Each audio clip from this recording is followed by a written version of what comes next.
How to activate your Tesco credit card. Welcome back to a new video of 1-2 Step everyone. If you're also trying to activate your credit card of Tesco Bank, then in this video I'm going to show you a couple of methods or a couple of ways that you can activate your card. Now either you can activate your card online or you can also do it offline. To do it online, you'll need to have the online banking or the mobile banking service of Tesco Bank.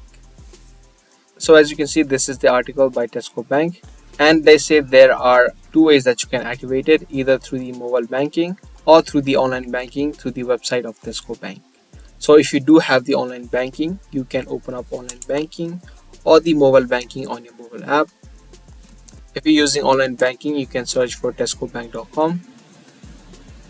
Click on the login button on the top right, and you need to log into your online banking. But however, if you don't have online banking of Tesco Bank, you can also activate your card offline by calling this number. So this is the exact number that is given, as you can see.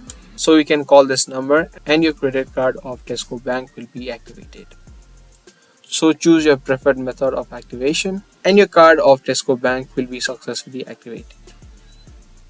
So that's going to be all for today's video. I hope you guys found this video helpful. If you did, be sure to give this video a thumbs up and also subscribe to our channel.